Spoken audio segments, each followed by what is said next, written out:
Ang time na dito ay 5:15 AM, January 7. So, mas makapal ang fog ngayon kumpara kahapon. Sobrang foggy. Hindi lang klaro sa camera pero yung mga bundok at mga puno sa ibabaw, hindi mo na halos makita dahil sa sobrang foggy po talaga. Malamig po ang umaga as usual kasi bukid nga tayo. At ngayon, so sa bandang ito na ay medyo ano to, malapit ang mag 6 o'clock. At ayun, mas kumapal ang fog, mas kumapal siya ng malapit ng mag alas 6. So, wala tayong masyadong ganap kasi nagkakasakit po ako, hindi po ako makagala or makapunta kahit saan. So, sa harapan pala ng aming bahay, o sa tagiliran pala ay gumahan, mga rubber tree, hindi po yan sa amin. Ang aming rubber tree ay nasa bukid.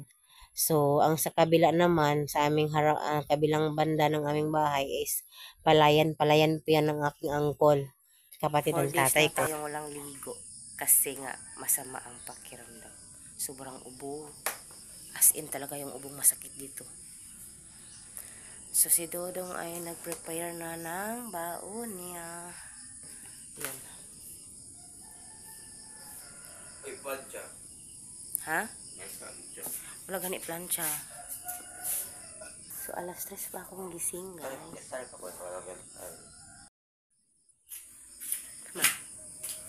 Sama yun, mangka.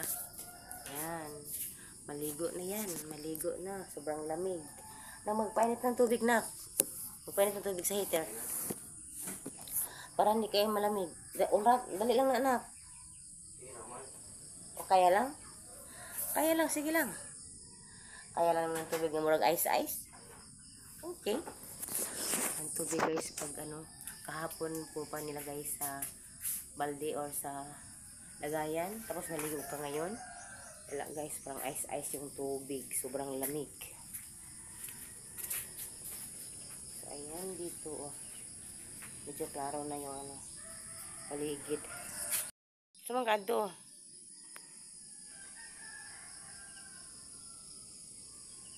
Probinsyang probinsya talaga. Bukid na bukid. Foggy talaga. 6 o'clock na ng umaga. 6:16 AM. Doon talaga sa bundok, pinaka-foggy. Huh? Grabe yung fog. Tingnan yung bundok. So, yan po ang tatay ko. Wala siyang ngayon sa bukid. Hindi siya magawa ng goma. Kasi siya ng gumahan. Hindi siya ngayon pupunta sa bukid. Kaya, ayan, andito lang siya. Pero pag alis yan, mga 3 AM, alis na po yan siya.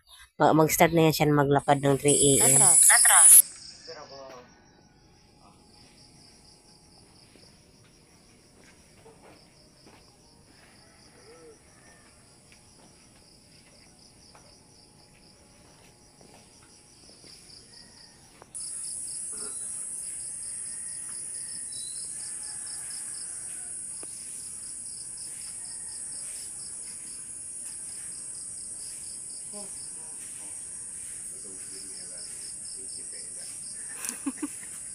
Dahok kayong bata.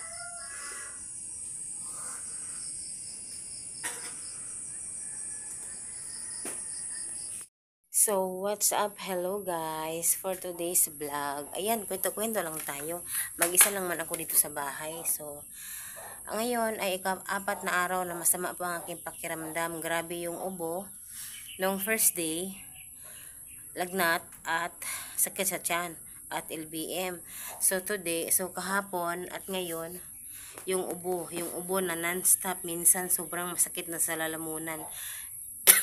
Yun, tapos sipon na medyo hindi naman maraming sipon pero grabe yung ubo. So parang nakakaluya siya at wala akong ligo dahil sobrang masama man ang aking pakiramdam, masakit ang aking ulo.